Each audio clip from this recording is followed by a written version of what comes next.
देखिए हमारे पास अगला क्वेश्चन है, current passing through a wire as function of time is given as I as a function of time. तो current is a function of time given by 0.02 t plus 0.01 ampere.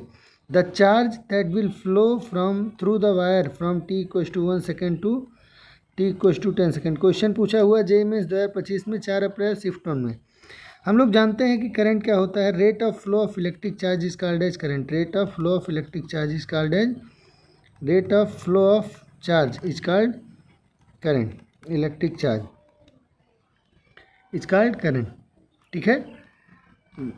So I equals to Q by T. किसी जगह से मान लिया Q time में delta T time में total Q charge flow करता है तो करंट का फॉर्मूला। अगर डेल्टा टी बहुत छोटा होता है तो इंस्टेंटेनियस करंट होगा d q by d t. So d q equals to I into d t. तो टोटल क्यू हो गया integration of I into d t. कहाँ से कहाँ तक के लिए? From t equals to 1 second to t equals to 2 second. अब करंट की वैल्यू को इंटीग्रेट करना है। 0.02 टी प्लस 0.01 का इंटीग्रेशन करना है। कहाँ से कहाँ तक? 1 से 2 second with respect to d t, ठीक है। सिंपल सी बात है। हम लोग जानते हैं कि इंटीग्रेशन का फॉर्मूला क्या होता है। इंटीग्रेशन ऑफ x की power n with respect to x क्या होता है?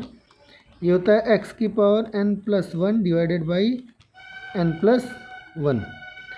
x की power n plus 1 divided by n plus 1। तो हमारे पास इसका इंटीग्रेशन हो जाएगा 0.02 का इंटीग्रेशन होगा 0.02 खुद, क्योंकि कांस्टेंट है बाहर आ गया।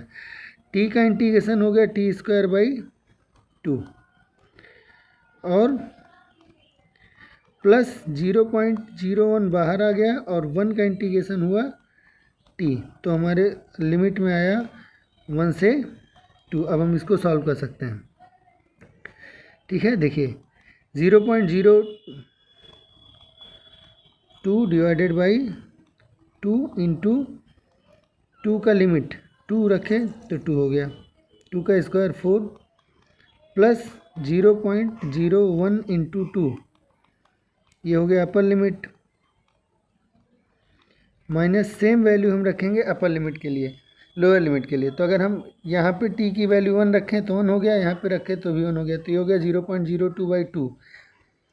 0.02 बाई 2 का मतलब हो गया 0.01 प्लस 0.01 खुद ही रहेगा तो प्लस 0.01, ठीक। तो हमारे पास फाइनल आंसर आता है। फाइनल आंसर क्या आएगा? 2 से काट दिए 2 और 4, 2 हो गया, 2 इंटू 2 0.04 प्लस 0.02 ओवरऑल माइनस ये दोनों मिलके हो गए 0.02, जिसको हम लिख सकते हैं ऐड करके कि 0.02 कितना हो गया, यहाँ कर दे रहा हूँ। So Q equals to 0.04 and 0.02 it will be equals to 0.06 minus 0.02। So total हो गया 0.04 कूलम। करंट आया 0.0 चार्ज आया 0.04